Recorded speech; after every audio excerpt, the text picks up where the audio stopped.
The steam of Vienna's winter clung to the palace windows when a 23-year-old woman was thrust into the role of Europe's most unlikely monarch. Maria Theresa, daughter of Emperor Charles VI, was young, newly married, and expected to hold together one of the largest dynasties in the world. But more than armies or treaties, what truly obsessed her court in those early years was her body. Would it endure? Would it produce heirs? Could it radiate the vitality that an empire demanded? And that is where urine entered her story. For the physicians who swarmed around her, urine was not waste. It was the body's golden mirror, a diagnostic treasure, a sacred clue to health and fertility. In the 18th century, royal doctors did not merely glance at a sample in a glass vial. They sniffed it, swirled it, compared shades of yellow on elaborate charts, and yes, even tasted it. For the young empress, that meant her most intimate substance became the centerpiece of her medical care. Every morning attendants carried away fresh vessels, and physicians gathered like wine connoisseurs, debating whether today's flow smelled of strength, decay, or divine balance. Maria Theresa hated weakness. She understood that in the brutal world of dynastic politics, a woman on the throne had to project invulnerability. Yet in the privacy of her chambers, she was reduced to humiliation, young men in wigs and gowns holding her urine up to the light, whispering over its warmth, and scribbling notes about her womb and her skin. It was said that in her first years as ruler, these golden consultations consumed more attention than her decrees of state. And diagnosis was only the beginning. The court physicians, armed with centuries of superstition, began to prescribe treatments. Cloths soaked in urine were pressed against her temples to relieve pain. Compresses of stale urine were bound around her joints after childbirth. Some even recommended that she rub her face with the liquid, promising it would soften her skin and prevent the dreaded pox scars that had ruined so many noble complexions. For Maria Theresa, who was still barely older than a girl, the rituals felt degrading, but refusing them would have been unthinkable. The contradiction was cruel. In public she was portrayed as the Virgin Empress, a Catholic defender of virtue, a woman who outlawed vice and demanded moral purity. In private, her mornings began with the stench of chamber pots and the murmurs of doctors dipping fingers into her most shameful byproduct. Every drop became a prophecy. Would she live long enough to outlast her rivals, or collapse like so many Habsburg heirs before her? By her mid-20s, she had already given birth multiple times, her body stretched and strained by the demands of dynasty. And with every pregnancy, the obsession with urine deepened. Doctors monitored not just her own, but sometimes the urine of her newborns, comparing it to hers as though the fate of the monarchy could be read like a horoscope in liquid form. Rumors spread that attendants saved jars of her urine in secret, believing it carried healing power for the sick, that the empress's waste could cure peasants of fevers or protect soldiers from plague. To her, it was both absurd and inescapable. Urine was no longer a private act, it had become a political instrument, a tool of medicine, even an object of superstition. The young woman who had been raised on lessons of faith and duty now found herself immersed in a world where every bodily function was inspected, judged, and turned into ritual. But these were only the first humiliations. In the years to come, as her body weakened from childbirth and the strain of rule, the physician's demands would grow darker. If compresses and face washes were not enough, they would insist on something even more grotesque, immersing her entire body in the liquid, soaking her skin in what they called a bath of renewal, and what others whispered was nothing less than bathing in filth. And so, the Empress's strange relationship with urine was only beginning.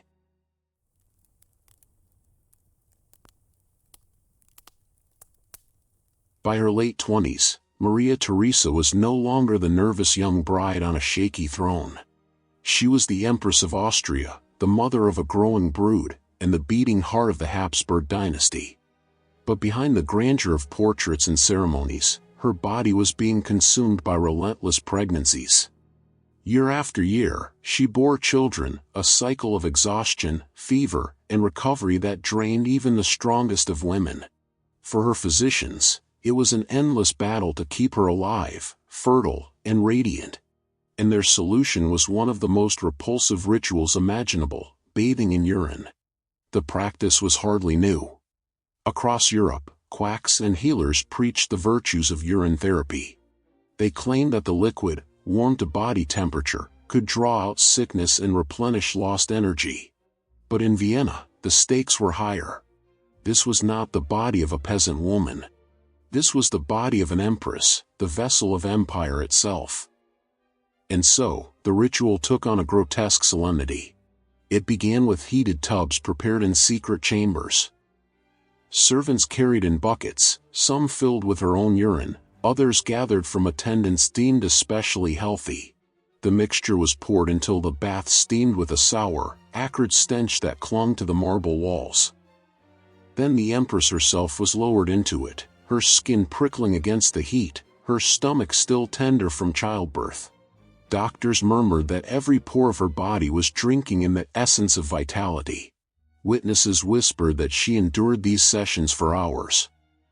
To some, it was an act of desperation, a woman so determined to preserve her strength that she would sit in filth rather than admit weakness. To others, it was a grotesque parody of baptism, the Catholic sovereign immersing herself not in holy water, but in the waste of her own court. The contradictions were impossible to ignore. Rumors spread quickly. In taverns, commoners joked that the empress bathed in her chamber pots. Among the nobility, the whispers were darker, that the baths did not always rely on stored urine, but sometimes on the fresh flow of attendants, urged to relieve themselves directly into the steaming tub while Maria Theresa sat inside. It was said that she tolerated this degradation in the belief that the fresher the liquid, the stronger its healing force. What truth lies in these stories is impossible to confirm. But what is certain is that the empress allowed urine to become a cornerstone of her medical regimen. The more children she bore, by the age of 30 she had already delivered nearly a dozen, the more desperate her physicians grew, and the more extreme their methods became. In their eyes, the baths were not humiliations, but sacred rituals of preservation, keeping the fragile balance between motherhood and monarchy. Maria Theresa, for her part, did not resist. She endured the smell, the sting on her skin, the suffocating heat. If these rituals kept her alive to rule, if they allowed her to rise from her bed and face her enemies, then no shame was too great. And in that choice, the image of the empress hardened, a ruler who would subject herself to degradation in private in order to wield unshakable authority in public. Yet the baths were not the end. They were only the beginning of her descent into stranger, darker remedies. For soon, her physicians would decide that soaking her skin was not enough, that to truly harness the power of this so-called elixir, the empress would need something even more intimate, something fresher, something alive.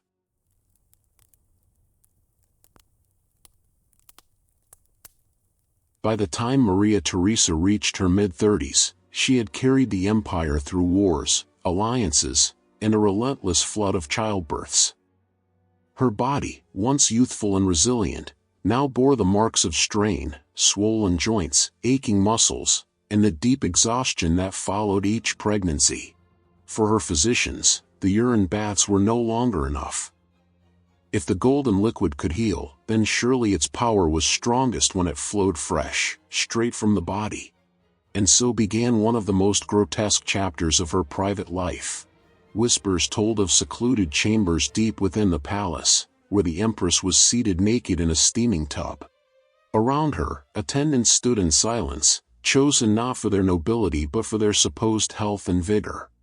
At the command of the physicians, these men and women were ordered to relieve themselves directly into the water. The empress did not flinch. Her skin flushed red as the hot liquid mingled with her bath, a foul steam rising to choke the air. Doctors proclaimed that this living stream was far more potent than stale jars, that its warmth and immediacy carried life itself into the pores of the ruler. To modern ears, it sounds like a scene of humiliation.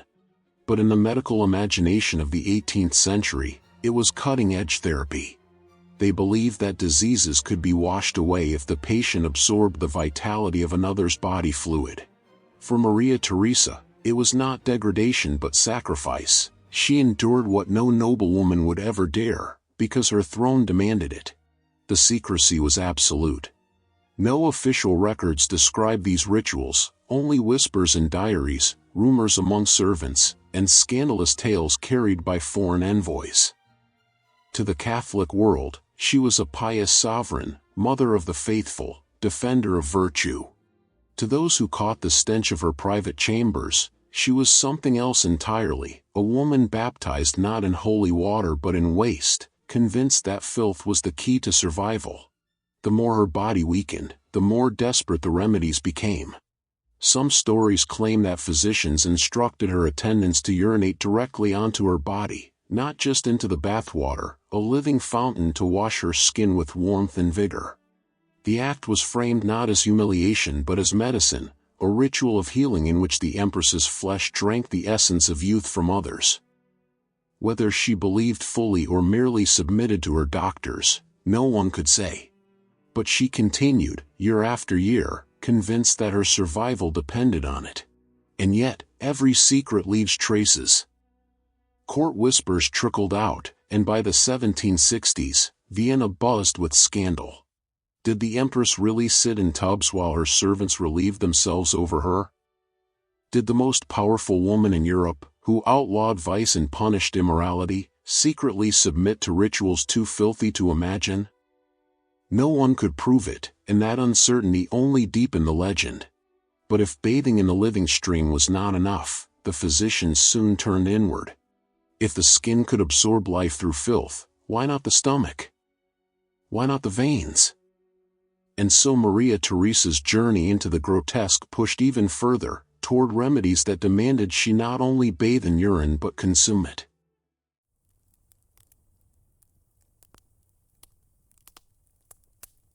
By her 40s, Maria Theresa had become the most formidable female monarch in Europe, a mother of nearly a dozen surviving children, a rival of kings, and the iron core of the Habsburg Empire. Yet her body was failing. The strain of endless pregnancies left her swollen and fatigued. Years of rich food and little rest thickened her waist, and recurring illnesses gnawed at her strength. Her doctors, desperate to preserve the Empress who held together half of Europe, declared that it was no longer enough for urine to touch her skin. Now, it had to enter her body. Thus began the era of ingestion. The Empress was introduced to concoctions known as urine wines, mixtures of white wine and freshly passed liquid, stirred together and served warm. Physicians insisted that drinking such brews could cleanse her blood, sharpen her mind, and purge invisible toxins. Attendants were ordered to present her with gilded cups, disguising the foul contents as though ceremony could hide the degradation.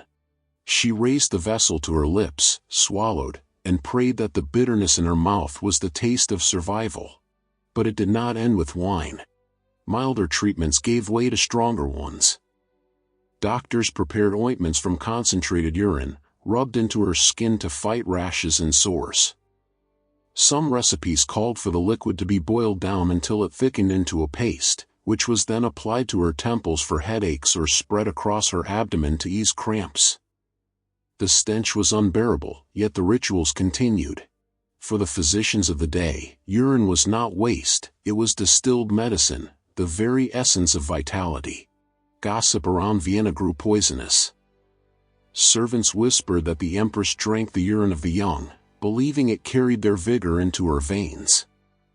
Others swore that she demanded her own be collected at dawn, at its most potent, and swallowed before breakfast like a tonic. Whether true or not, the stories spread because they fit the image of a ruler obsessed with endurance, willing to defile herself in private to project strength in public. The contradiction sharpened. In edicts and proclamations, Maria Theresa railed against immorality. She punished debauchery, restricted prostitution, and demanded the highest standards of virtue from her people. And yet, in her chambers, she consumed what most would consider the filth of life, treating her own waste as sacrament. The irony was not lost on those who whispered her secrets. the most pious empress of Europe was also its most grotesque patient. And still, she endured.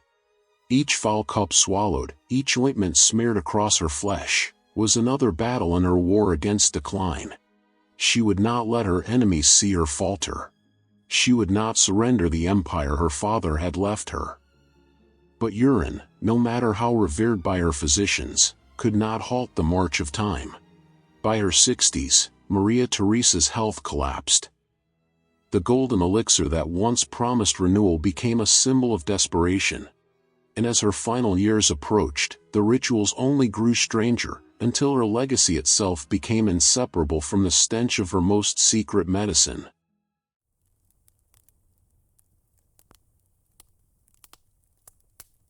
By the 1770s, Maria Theresa was no longer the radiant young mother of Europe.